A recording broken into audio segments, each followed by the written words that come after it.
So there's a couple that come to mind. The one is the chicken 65 burger, which I think everyone Ooh. starts with like a sandwich or a burger, right? When they're trying to mix things up. And, the funniest thing I think I hear about chicken 65, everyone goes like, what does a 65 stand for? We don't know, right? So there's This, this always this like mysterious aura around that, and I think that creates more of a hype about it, right? So I did try that with my friend, and it was funny because I always thought like the friend that I was eating with had chicken 65 like plenty of times, right? So we can critically say like this is good or bad or whatever. But it was like a whole different experience. Like we're like, okay, so we have to kind of process this now. Like, yeah, it had all the spices, but was it what we were expecting? And it was kind of a funny discussion about how something can just get on the map because of what it's called, and that whole suspense, like what does it even mean? So I always kind of describe it as a very spicy chicken dish that incorporates a lot of spices, and it's kind of like the fun bachelor food, right? When you want to get like something really good to eat and you just want to eat like have like a snacky hearty food, that's something that maybe men like just go out to eat real quick and have like a really good time eating with their friends, and it's like a funny conversation, and then you're sweating from the spice, but it's like that experience altogether is worth it. So that's one that I've heard from the restaurants. The other ones that come to mind is Naga chicken wings, and so I don't know where to get those in restaurants, but I you gotta talk about Amar's Pizza. When you yeah. say nugget, I mean You think that of pizza. Amar's Pizza. The funny thing is, so Fred, to be completely honest, when I order from Amar's Pizza, I order the Philly cheesesteak pizza.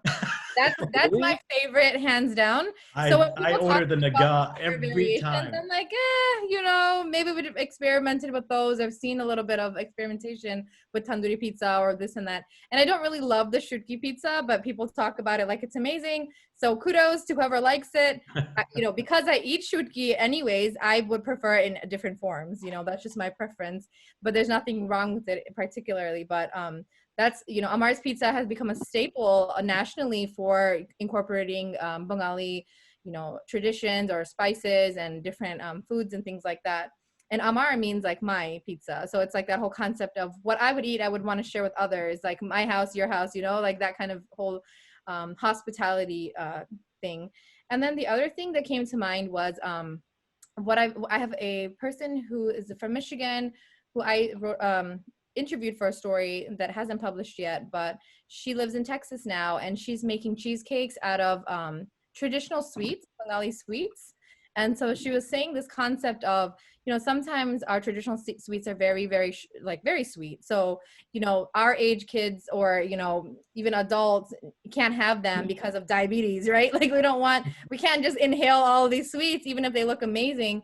So taking kind of like a fusion angle of that and incorporating those sweets into the flavoring of cheesecakes, and people like cheesecake, right? So they'll try it and they'll be like, oh, that tastes familiar, or what's that? And then you can kind of have that conversation about that Bangladeshis are really well known for making sweets. It's a huge thing apparently.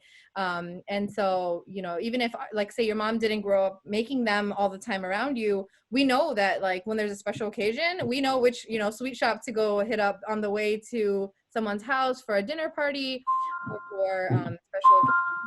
We order big platters of sweets. It's a very big part of, I believe lots of minority communities, but like Bangladeshis do it really like big and grand when it comes to the sweets.